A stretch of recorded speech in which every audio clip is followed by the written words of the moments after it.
Tu peux expérimenter les miracles. Mais ces miracles-là ne t'amènera pas à la nouvelle naissance. Aucun miracle.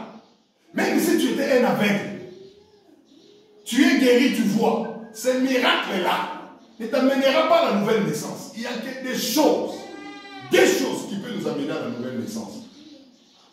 Premièrement, la parole. Et deuxièmement, le Saint-Esprit.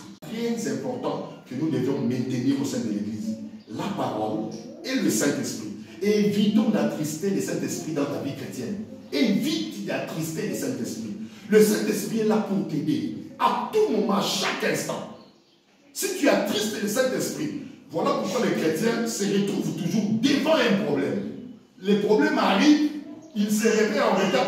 Mais comment Dieu ne m'avait rien dit? Non, le Saint-Esprit est prêt à te dire chaque chose à son temps. Une fois que la parole et le Saint-Esprit te permettent d'expérimenter la nouvelle naissance, tu fais maintenant partie du royaume. C'est ce que la Bible dit. Tu ne peux ni voir ni entrer. C'est-à-dire le royaume des cieux, nous commençons à les vivre. Étant sur terre, tu ordonnes les choses, ça se fait. Toi, tu penses c'est comment? Tu parles ici, tu veux trouver une solution au niveau des États-Unis. Toi, tu parles ici, la solution est là-bas.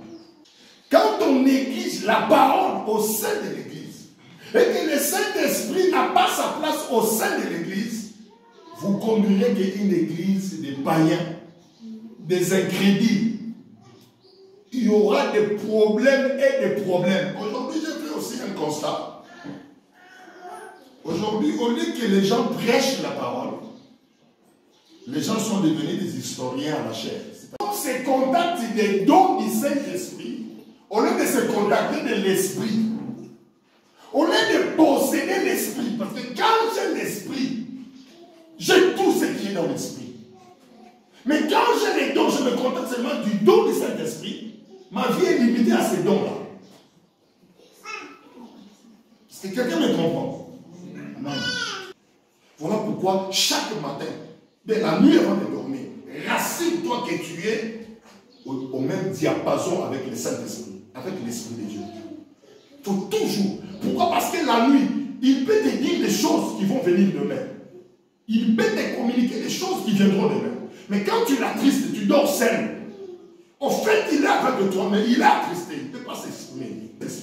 Pas seulement au niveau de la vie chrétienne, même dans certaines communautés, ils ont déjà attristé l'esprit. Ils ont amené ce qu'on appelle le feu étranger dans l'église. Et l'esprit n'agit plus. Certains comportements, certaines attitudes, qui sont des choses de Dieu interdites au sein de l'église. Des choses interdites au sein de l'église qui commencent à être installées par les leaders eux-mêmes.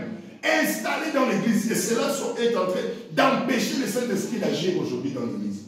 Le Saint-Esprit l'a utilisé. Un point très. Vous voulez dire que l'animal avait le Saint-Esprit? Non. Mais le Saint-Esprit l'a utilisé pour un temps. Il y a des gens que Dieu peut utiliser juste pour gagner. Manifester qu'il est là, il existe. Mais en question, la personne en qui il a laissé les dons a déjà abandonné Dieu longtemps. Mais comme Dieu est fidèle à ce qu'il fait, quand il fait un don, il ne le récupère plus. Il le laisse. Ça peut fonctionner à l'intérêt des autres. Lorsque ces deux éléments soutiennent l'Église, vous associez la prière, c'est l'explosion des miracles. C'est l'explosion de la bénédiction.